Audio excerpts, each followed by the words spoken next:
Alors bonjour, bienvenue dans cette séance de formation autour de l'écriture journalistique. C'est un plaisir de pouvoir vous retrouver, vous que j'avais eu l'occasion de côtoyer à Lomé dans le cadre des rencontres du FOMECAF, vous que je ne connais pas et que j'accueille ici en vous souhaitant la bienvenue dans cette formation. Mon nom est Serge Carrel, je suis à la fois journaliste et pasteur. J'ai donc cette double formation avec une expérience à la fois en presse écrite, dans la responsabilité d'un magazine d'église, en radio. J'ai eu l'occasion de travailler pendant 8 ans sur les ondes de la RTS dans le cadre des émissions religieuses et puis aussi en TV quelque peu au travers d'une émission qui était diffusée par Dieu TV. Donc aujourd'hui, je suis là pour parler écriture journalistique et le deuxième volet de cette formation va s'intéresser aux différents genres journalistiques. C'est important lorsque on est amené à confectionner un journal, à écrire des papiers, mais c'est aussi valable à la fois pour la presse écrite, bien entendu, mais aussi pour le web, d'avoir à l'esprit qu'il y a différents types d'articles de journaux, il y a différents genres journalistiques. Lorsque vous prenez un journal comme Le Temps, un journal prestigieux, le journal de référence, comme il aime à s'appeler en Suisse romande, vous voyez déjà simplement dans la une de ce journal, de ce quotidien, que vous avez ici un éditorial. Donc, c'est un genre journalistique particulier. Vous avez ici, voilà, le sujet principal, la Suisse peut-elle s'affranchir de l'uranium russe ? Vous avez ensuite un article plutôt sportif sur le freeride, sur l'extrême de Verbier, qui a sacré un Suisse cette année. Et puis vous avez quelques brèves ensuite. Donc, on se rend compte qu'il y a finalement différents genres journalistiques qui sont proposés. Et il y a un distinguo important à faire. Et c'est valable aussi pour les radios confessionnelles, comme on les connaît en Afrique. C'est valable aussi dans la presse confessionnelle, telle qu'on la connaît à la fois dans le monde francophone européen, mais aussi dans certains magazines en Afrique francophone. C'est qu'il y a deux types d'articles. Il y a les articles que l'on peut qualifier d'information et les articles de commentaires. Et ça, c'est vraiment quelque chose d'important à opérer, y compris dans les milieux d'église. Cette distinction permet vraiment de séparer ce qui est transmission de nouvelles dénuées de tout biais idéologique, de toute prise de position, et ce qui est appréciation plus personnelle ou plus idéologique d'un événement. Si on reprend Le Temps, là, par exemple, vous vous rendez compte que l'éditorial, qui est signé par Michel Guillaume et Alexandre Steiner, Michel Guillaume étant un des journalistes phares de ce quotidien, eh bien, ils écrivent un éditorial sur ce qui est en train de se passer en Suisse, dans la capitale, à Berne, l'heure de surmonter les clivages partisans. Michel Guillaume est un spécialiste de la politique fédérale en Suisse. Donc là, il ne fait pas de l'information au sens direct ou en décrivant quelque chose, mais il prend une position par rapport à ce qui est en train de se passer au plan politique en Suisse. Donc ça, c'est une distinction vraiment très importante, et je le souligne, qui doit vraiment intégrer l'esprit de tout journalisme. Il y a d'un côté l'information, qui se veut la plus objective possible, la plus neutre.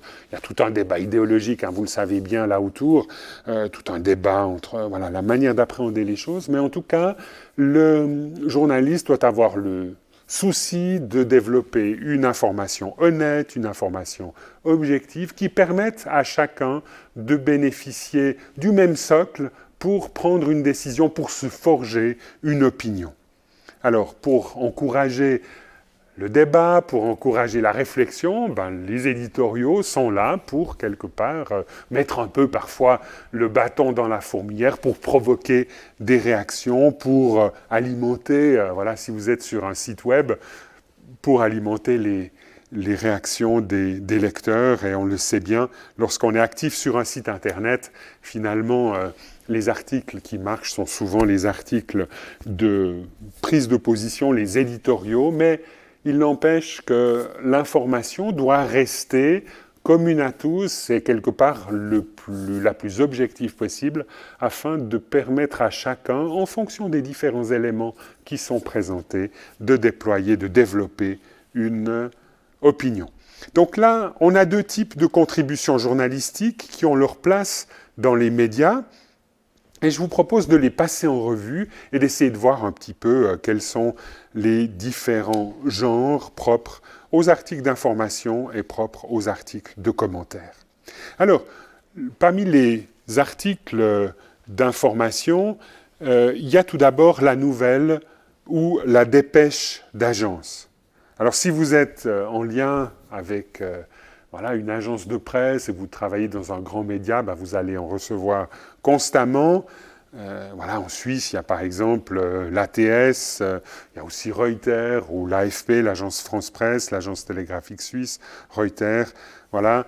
Et finalement, lorsque le journaliste est derrière son écran, il compulse ses dépêches au fur et à mesure qu'elles tombent dans le système informatique et il a l'occasion vraiment de se tenir au courant et peut-être parfois de choisir celles qui lui paraissent décisives pour la rédaction d'un journal radio. Il y a donc là, via ces dépêches, ces nouvelles qui tombent, ces dépêches d'agence, il y a une sorte de matériau brut à partir duquel les journalistes peuvent travailler, peuvent quelque part étoffer le propos de leurs médias et alimenter leurs journaux. En milieu chrétien, il existe quelques sites web qui œuvrent comme des agences de presse, qui diffusent des dépêches. Il y a par exemple évangélique.info, il y a Protestinfo, Protestinter, cat.ch, voilà, c'est un peu les principales agences de presse qui existent pour les chrétiens ou les journalistes qui travaillent de manière plus directe dans le monde chrétien en Suisse romande. Du point de vue de sa construction, la dépêche propose normalement une construction qu'on a appelée pyramide inversée avec le message essentiel en tête, puis le plan est la plupart du temps élaboré selon la structure qui permet d'avoir ce qui est le plus important toujours en tête et le moins important intervenant en finale. L'essentiel de la news est donc mis en tête et tout ce qui est proposé dans les paragraphes suivants est de moindre importance par rapport à l'essentiel du message qui a été développé en tête. Toute personne responsable d'un journal peut donc utiliser directement la dépêche et l'insérer dans son magazine. Et ce qui est pratique, normalement, si elle est bien rédigée, c'est qu'on peut se contenter d'une brève en prenant le paragraphe et qu'on peut, si on a davantage de place, laisser davantage de place à cette dépêche et supprimer peut-être les 2 premiers paragraphes. Et cela ne nécessitera pas la réécriture de l'intégralité de l'article, ce qui est, vous l'avouerez, vous le concéderez avec moi, bien pratique lorsqu'on est sous pression et que l'on doit absolument envoyer un journal à l'imprimeur. Donc, premier article d'information, la nouvelle ou dépêche d'agence, qui est un peu quelque part le charbon qui alimente la dynamique rédactionnelle d'un journal ou d'un site web. Il y a ensuite la brève. La brève est une information courte sur un fait. Elle répond en un minimum de mots aux questions qui, quoi, où, quand. Vous vous rappelez les 6 questions journalistiques, qui, quoi, où, quand, comment, pourquoi. Eh bien là, en général, une brève développe seulement une réponse à 4 questions, qui, quoi, où, quand. Elle peut aussi apporter quelques développements sur le comment et le pourquoi parfois, mais c'est loin d'être requis parce que brièveté obligeant, on doit se limiter à l'essentiel, soit au factuel. En tant que responsable d'un journal, vous pouvez bénéficier de brèves que vous propose une agence de presse. Évangélique.info, par exemple, diffuse régulièrement des brèves qui peuvent être reprises par des journaux chrétiens. Protestinfo, l'agence de presse des Églises réformées de Suisse romande, propose à côté d'articles de fond une série de brèves. Alors, elle l'a proposé longtemps, elle le fait moins maintenant, qui peuvent intéresser les périodiques chrétiens. Petite remarque, toute reprise de brève d'agence devrait être signalée à la fin de la brève par l'indication de sa source. Ça, c'est vraiment important. de le mettre en avant et de ne pas faire comme si c'était une brève qui était le fruit du travail de la rédaction, alors que c'est celui d'une agence. Et ça vous permet aussi à vous, en tant que responsable de journal, quelque part, d'être un peu dédouané par rapport à certains sujets où vous n'avez pas grande compétence, de dire, ben voilà, c'est telle ou telle agence qui m'a proposé cette brève en lien avec le sujet donné. Les brèves sont à la fois une source d'information que vous pouvez recevoir, mais également une manière de traiter l'information dont vous disposez. Vous avez peut-être assisté à un événement important, et vous vous dites finalement, il ne s'est pas passé grand-chose. J'y suis allé, ça vaut quand même la peine de valoriser mon déplacement. J'ai pu peut-être prendre une ou deux photos, donc il y aura des photos originales qui seront là, et je peux me contenter d'une brève qui, en quelques mots, dit ce qui s'est passé lors de cette rencontre, lors de cet événement. Ça permet finalement aussi parfois de signaler dans un contexte d'église que vous étiez à un événement donné, mais que vous n'avez pas jugé bon d'y consacrer autant de place que les organisateurs auraient peut-être souhaité. Voilà, la nouvelle ou dépêche d'agence, la brève. On vient maintenant au compte-rendu. Le compte-rendu occupe une part importante du travail des journalistes. Il s'agit d'un genre strictement informatif dont le but est de fournir au lecteur l'essentiel des informations qui l'intéressent sur un événement donné.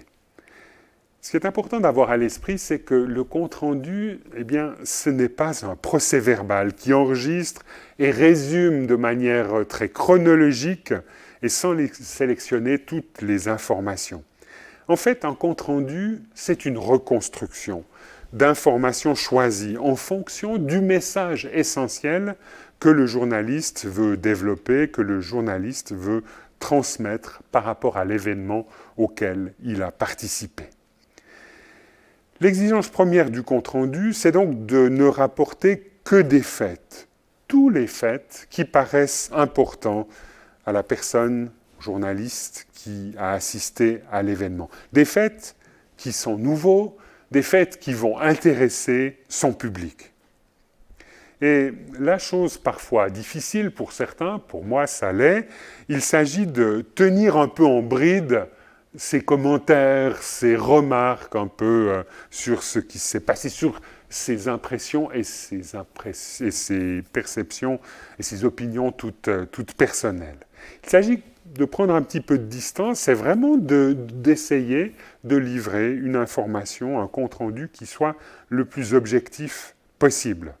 Alors, il est toujours souhaitable et possible de développer une opinion par rapport à l'événement, mais là, il est important de vraiment séparer les choses et d'avoir le compte-rendu d'un côté et l'opinion, mon avis ou l'opinion du journaliste, l'opinion du rédacteur qui vient se mettre en encadré à côté de l'article.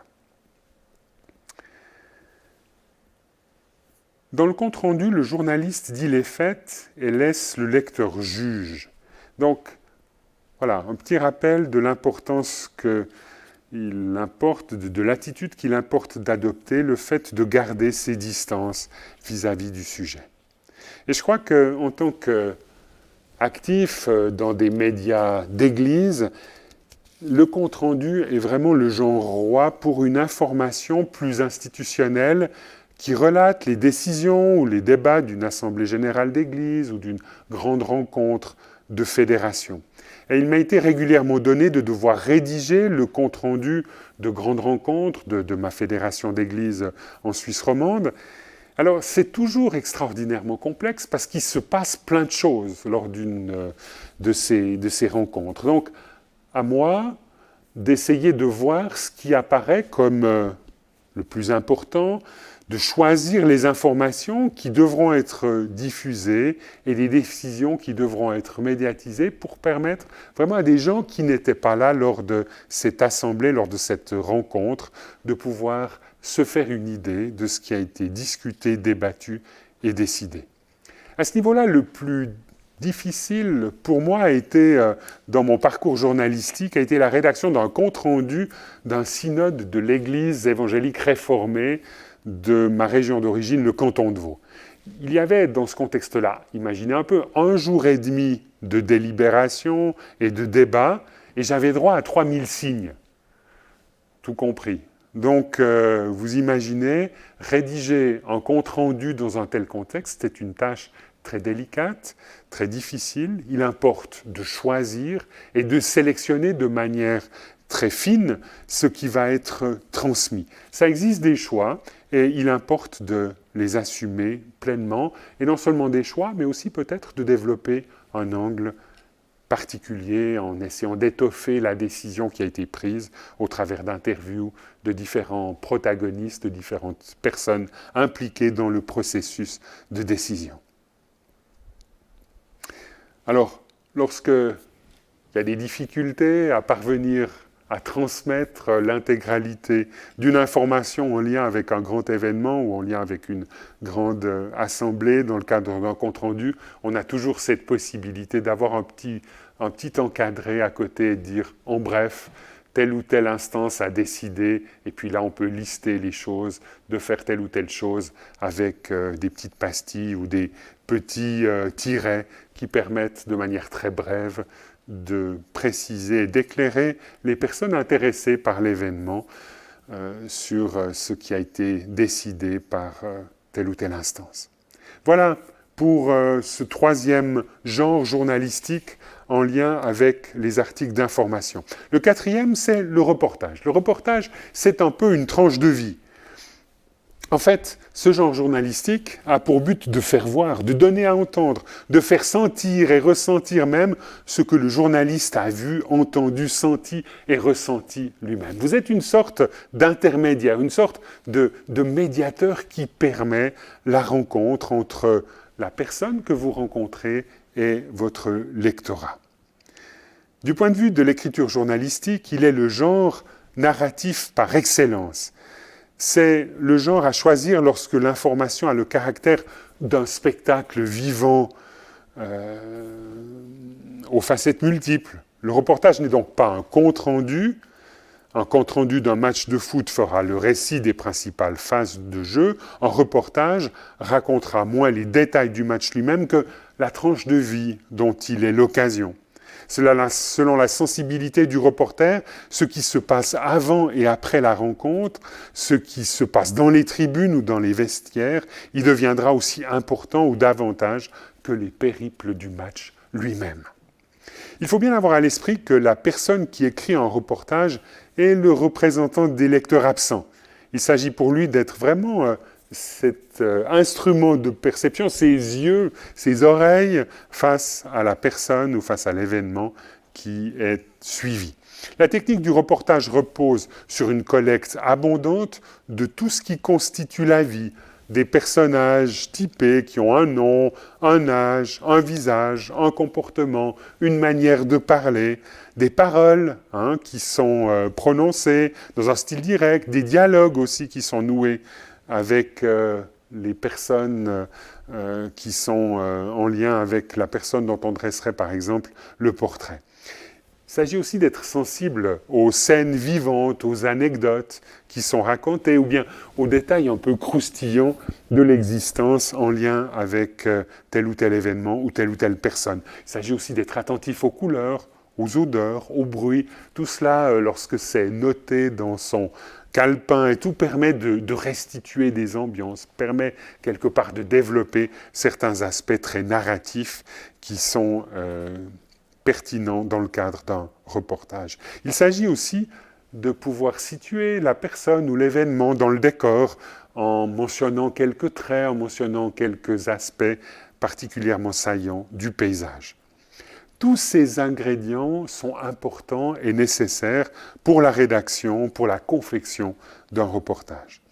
Mais il ne s'agit pas de les réunir et de les restituer en vrac pour réussir un bon reportage. Avant d'écrire, le reporter, le journaliste reporter doit se demander « mais quelle est l'impression, quel est le message essentiel que je souhaite communiquer à mes lecteurs au travers de ce que je vais rédiger? Quelles sont les informations que j'ai recueillies, celles qui sont le plus à même de communiquer au lecteur une impression en lien avec la personne ou l'événement suivi. » Donc, De nouveau, le journaliste reporter devra sélectionner les notes utiles et écarter les autres. Et c'est parfois tout à fait douloureux lorsqu'on croule sous les notes, lorsqu'on croule sous les informations, d'opérer ce choix, mais c'est fondamental de le faire parce qu'il s'agit de permettre une bonne lecture au lecteur et il s'agit de construire, de rédiger un article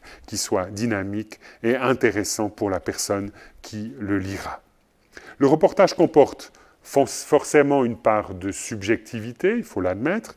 Deux journalistes placés au même endroit, devant la même scène ou face à la même personne n'en retireront pas nécessairement la même impression, mais là, c'est le genre reportage qui permet cela, qui donne peut-être davantage de place que dans une brève, que dans un compte-rendu, à une impression et une touche personnelle dans la réalisation de l'article.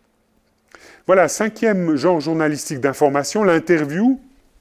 Alors l'interview, c'est une démarche d'investigation. Dans une perspective journalistique, on est amené à réaliser toute une série d'interviews, toutes sortes d'interviews, des interviews très, très brèves, lorsqu'on lance juste un coup de fil à quelqu'un ou lorsqu'on a un petit échange de mail avec quelqu'un pour avoir un éclaircissement sur un sujet ou un événement donné. Mais ça peut être aussi un face-à-face plus développé, où on va vraiment aller à la rencontre de quelqu'un, essayer de voir un petit peu ce qu'il a dans le ventre, excusez l'expression, par rapport à un sujet donné. Donc, l'interview en général se développe sous la forme de questions-réponses, mais on peut aussi réaliser des interviews et à partir des interviews écrire un article qui sera plus une sorte de portrait, un genre journalistique que l'on verra par la suite. L'interview est donc une démarche d'investigation. Elle a pour but d'obtenir des informations ou des opinions inédites de la part d'une personne qui accepte que ses propos soient rapportés en public. Une interview bien conduite doit amener l'interviewé à en dire plus qu'il n'a jamais dit ou qu'il était prêt à révéler initialement. L'interview, donc, ça se prépare. Moins le journaliste connaît le sujet dont il va discuter avec son interlocuteur, moins il obtiendra d'informations inédites. Si l'intervieweur ne connaît rien au sujet débattu, il sera réduit au rôle d'appareil enregistreur et l'interviewé ne dira que ce qu'il veut. Donc ça, ce n'est pas nécessairement le but. Donc du point de vue rédactionnel, une interview un peu profilée, un peu ciblée avec quelqu'un qui a une certaine aura, ça vaut la peine d'être préparé. Personnellement, je réalise régulièrement des interviews en lien avec la publication d'un livre. Donc le minimum, me semble-t-il, c'est d'avoir lu le bouquin avant de rencontrer la personne, avant de pouvoir l'interviewer et lire un livre sur un sujet d'église, sur un sujet de foi, sur un témoignage, sur un sujet théologique. Ça prend du temps, mais ça permet après de pouvoir aussi choisir ce qui nous paraît tout particulièrement pertinent par rapport au lecteur, donc d'aller directement au but et d'aller chercher chez la personne ce qui nous paraît le plus intéressant pour notre lectorat. Donc voilà, lorsque vous aurez réalisé l'interview, que ce soit par écrit ou enregistré, vous n'êtes pas obligé de transcrire l'interview tel qu'il a été délivré. Alors si au niveau du propos, ça paraît évident, on respecte le propos de la personne qu'on a eu en face de soi, mais par rapport à l'agencement de l'interview, il est clair qu'on peut lorsqu'on a construit son interview de telle sorte d'arriver au final avec les questions les plus pointues, on peut essayer de remonter les questions tout au début, en faire quelque part le message essentiel qui aura été délivré par la personne interviewée. Sixième genre journalistique d'information, le portrait. Le portrait, c'est en fait une sorte de reportage sur une personne. Un bon portrait révèle la personnalité de quelqu'un en assemblant des éléments d'information dispersés. Il s'agit en fait de dégager ce qui caractérise cette personne, son aspect physique, son comportement, son langage, ses habitudes, son lieu de vie, ce qu'il pense, ses projets, ses ambitions. Cela suppose que le rédacteur ait rencontré la personne, en tout cas au minimum l'ait interviewé par téléphone, et qu'il se soit auparavant documenté sur elle, en consultant ce qui a été publié à son sujet ou sur ce que cette personne aurait publié lui-même préalablement. Du point de vue rédactionnel, le récit doit être émaillé de citations, mises entre guillemets, d'anecdotes, de traits typiques. Et ça permet vraiment à un lecteur de découvrir une personne, de voir ce que sont un peu ses opinions sur tel ou tel sujet, sa manière d'envisager telle ou telle chose, de voir aussi un peu ce que sont ses marottes, ses violons d'ingres, comme on dit par chez nous. Septième et dernier élément ou genre journalistique d'information, l'enquête. L'enquête, c'est un genre tout à fait intéressant, tout à fait stimulant. On dit que le reportage montre et l'enquête démontre. Alors le propre de l'enquête, c'est de répondre ou de tenter de répondre à une question. Et ça, c'est vraiment très important, en début de démarche, de réfléchir à la question que l'on se pose par rapport à une institution donnée, par rapport à une personne donnée, par rapport à un événement donné. Et puis, tout au long de l'investigation que l'on est en train de mener, tout au long de l'enquête, d'avoir cette question à l'esprit et qu'elle puisse ainsi présider à l'analyse, à l'enquête que l'on va réaliser. Alors, il y a toutes sortes d'enquêtes. Il y a des enquêtes un peu minutes. Certaines peuvent prendre très peu de temps, 3 coups de téléphone et on écrit son papier. Ou cela peut aussi prendre des mois de travail pour un journaliste. Et parfois même, cela débouche sur la publication d'un livre original qui, parfois, fera même politiquement ou dans une église ou dans un contexte donné beaucoup de bruit. L'enquête consiste donc d'abord à poser une bonne question et à la formuler clairement, puis à faire le point de ses connaissances sur le sujet régulièrement, à formuler des hypothèses de travail qui répondent à la question, puis à vérifier si ces hypothèses sont exactes et enfin à aboutir à une conclusion. Le genre enquête a constitué pour moi vraiment une source de satisfaction et d'intérêt tout à fait majeur. Je me rappelle avoir réalisé une enquête pour la RTS, pour les émissions religieuses, sur la manière dont des fonds de compensation avaient été développés en Côte d'Ivoire, été débloqués en Côte d'Ivoire, et d'avoir sillonné à Abidjan, d'être monté à Yamoussoukro et d'avoir eu l'occasion de visiter toute une série de villages pour rencontrer comment est-ce que des gens avaient bénéficié d'argent suisse pour être désendettés, pour être encouragés dans le développement de leur culture de café ou de cacao. Et c'était intéressant de mener cette enquête, de pouvoir revenir en Suisse en disant, les fonds que la Confédération, que notre État a débloqués ont été utilisés de manière pertinente, plus ou moins, en fonction de ce que j'avais découvert sur le terrain. Alors, après ces articles d'information, donc où on va chercher à quelque part mieux percevoir une réalité sans nécessairement y amener son opinion personnelle, il y a donc ce deuxième genre journalistique majeur, ce sont les articles de commentaires. Alors, j'ai eu l'occasion tout à l'heure de développer ces deux axes, l'information et le commentaire, un distinguo à opérer, y compris dans les journaux, y compris dans les radios d'église, pour que chacun puisse être au bénéfice d'une information qui tienne la route, qui soit solide, qui soit neutre et objective, afin de pouvoir prendre une décision, afin de pouvoir ensuite se forger une opinion par rapport à ce qui s'est passé. Premier genre journalistique en lien avec ces articles de commentaires, on l'a vu dans le journal de Le Temps ici, c'est l'éditorial. L'éditorial est donc une prise de position, c'est une prise de position sur un problème concret. Ce faisant, le journaliste commente des informations connues et fournies par ailleurs. Il n'apporte pas de lui-même des informations, mais il peut faire le point et expliquer.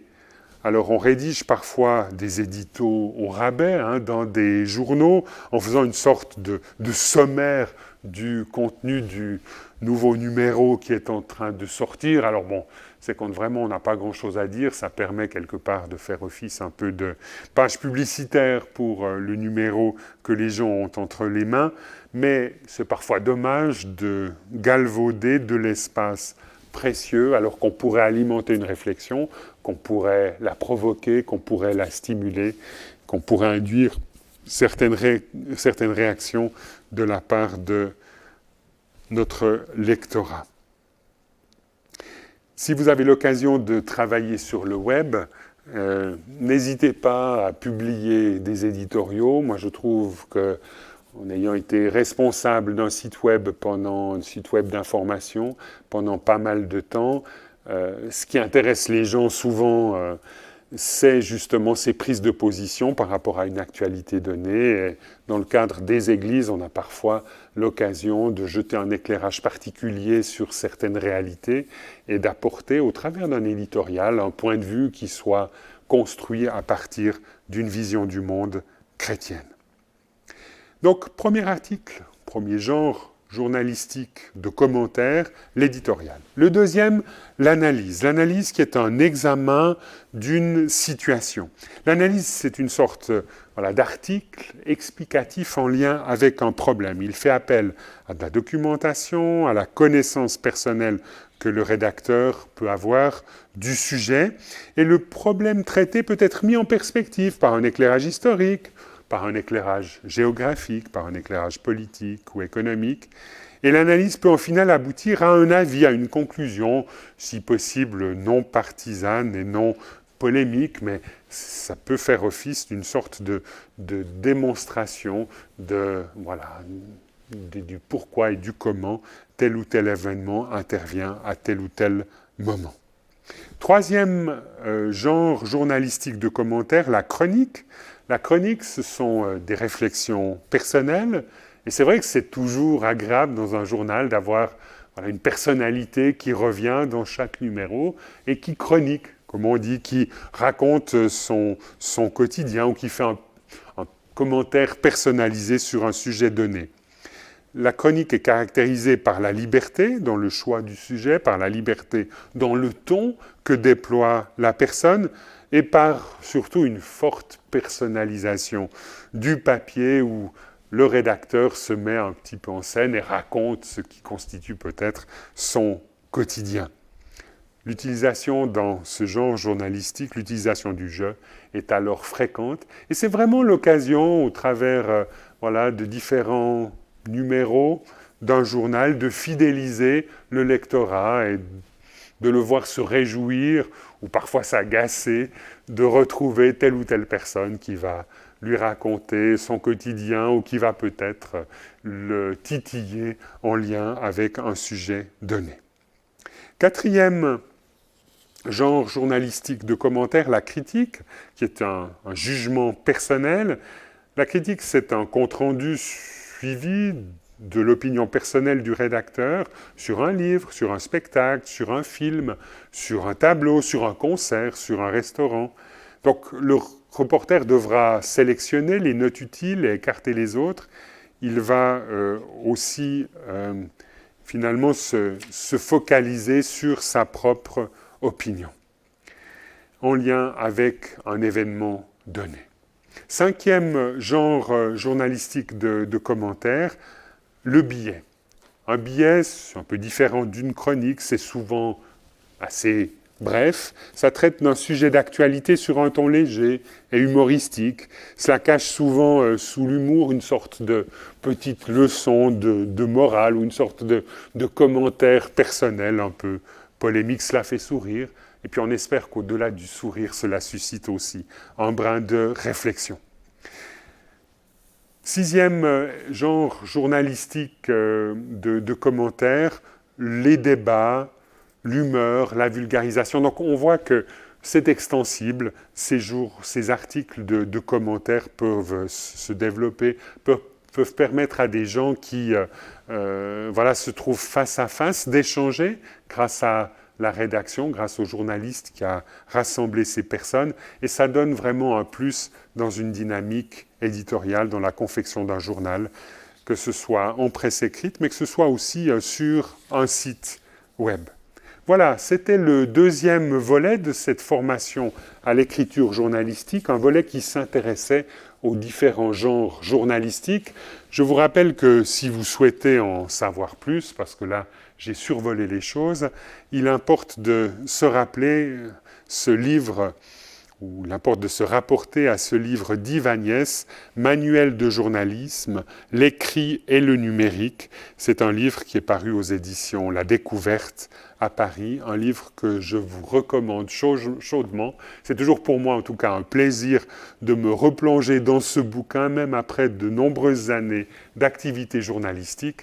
On reprend toujours et on apprend toujours des choses nouvelles et cela jette de manière régulière un éclairage nouveau sur notre propre pratique. Voilà, merci beaucoup de votre attention. Je vous souhaite le meilleur et me réjouis de vous retrouver pour un troisième volet de cette formation à l'écriture journalistique. Au revoir et à bientôt.